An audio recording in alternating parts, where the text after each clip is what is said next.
এটা দিল্লির যন্তর মন্তর না, এটা হচ্ছে কলকাতা। আমার বিজেপি কর্মীরা সবাই লাঠি নিয়ে দাঁড়িয়ে আছে প্রতিবাদ করার জন্য। ভিডিওটা অবশ্যই দেখবেন, তা নিয়ে কথা বলছে। এটা কাশ্মীর না, এটা জম্মু না। মানে বিজেপির সবগুলো নেতা কর্মী যা আছে এখানে কিন্তু কথাবার্তা যা বললো, ভিডিওটা আপনাদেরকে অনুরোধ রইবে ভিডিওটা দেখার এবং শোনার। আর আপনাদের বলবো, রিকোয়েস্ট করবো, হাত পা ধরে ভিডিওটা অবশ্যই বেশি পরিমাণে শেয়ার করে দিবেন। আর কথাগুলো শুনেন ভাই, এই ককরোচ পার্টিদের নিয়ে ওর বিরুদ্ধে কি কথাগুলো বলে গেল অবশ্যই শোনাবো আপনাদেরকে। আগে এটা ভিডিওটা দেখুন। কাশ্মীর না, আমরা কাশ্মীর আটকে দিয়েছি। কলকাতায় তো আমরা চামড়া গুটিয়ে দেবো, খালি সময়ের অপেক্ষা। দেশকে চালাবো, সবার মানুষ চালাবো।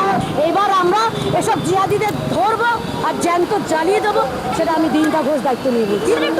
এই স্লোগান দেওয়া হবে আন্দোলনে এসে। যারা এই কথা বলবে তাদের এত টুকরো হবে। এই সরকারের যে গুন্ড ধরন যে আইন হয়ে গেছে না, তারপরে দেখুন এদের চমড়া কি করে গোটানো হয়। এখন এরা অ্যান্টি ন্যাশনাল। তো সবারই দরকার এই ভিডিওটা বেশি করে শেয়ার করা। যারা বলবে ভারত দেখেন। তেরে টুকরে হোঙ্গে, আমরা তাদেরকে বলি তেরে কো সর মে গোলি মারেঙ্গে, ফুলে আম মারেঙ্গে। এদের ডিএনএ তে দেশদ্রোহিতা আছে, এদের বাপের ঠিক নেই, এদের মা বাবার ঠিক নেই।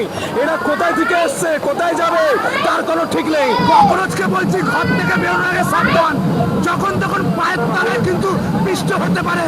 তাই আজকে তো ট্রেলার দেখালাম, এরপর পুরো বই দেখাবো। তোরা আদি আসলে হোস না, আমরাও ঠিক ঠিক আছি, খাপ করে ধরে খেয়ে নেবো। এটা দিল্লির যন্তর মন্তর না, এটা কলকাতা। যদি বেশি জিহাদ করতে আসো, বিজেপি কর্মীরা হাতে লাঠি নিয়ে দাঁড়িয়ে আছে তোমাদের প্রতিবাদ করার জন্য। ওই ছিলেখা তো বলেছে ওকে ধরলে নাকি আন্দোলন হবে, এই আন্দোলন হবে হিন্দিতে। কি আন্দোলন বুঝে গেছো না? বা হিন্দিতে এর আন্দোলন, চুলের আন্দোলন হিন্দিতে হবে, জোরদার আন্দোলন হবে চুলের। আর দিদি কেসা লাগা?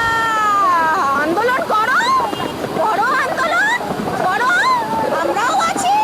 জাতীয় পতাকা যারা অবমাননা করবে তাদেরকে আমি ধিক্কার জানাই, তাদের মুখে থুতু। দেশ বিরোধী কোন অপশাসন পশ্চিমবঙ্গ और ভারতবর্ষে চলতে দেব না, দেব না, দেব না। भारत का बच्चा बोल रहा है अभी तुम 100 अफजल पैदा करेंगे, हम 100 को मारेंगे।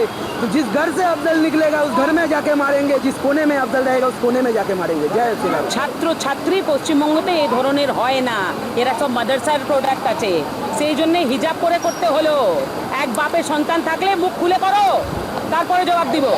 তো আপনারা তো জানতে পারলেন এবং শুনতে পারলেন যে ককরোচ পার্টিটাকে নিয়ে কি উল্টাপাল্টা বললো বা তাকে কিভাবে ধমকি দিল, কোকিটা কিন্তু কথাবার্তা বললো। আপনারা তো অবশ্যই নিজের কান দিয়ে শুনেন। অবশ্যই যদি শুনে থাকেন অবশ্যই ভিডিওটা একটু শেয়ার করে যাবেন ভাই।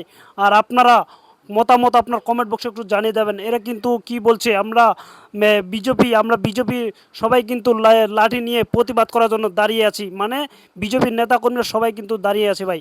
ভিডিওটা অবশ্যই শেয়ার করে পুরো বিশ্বের লোককে একটু শোনার এবং দেখার সুযোগ করে দিবেন ভাই।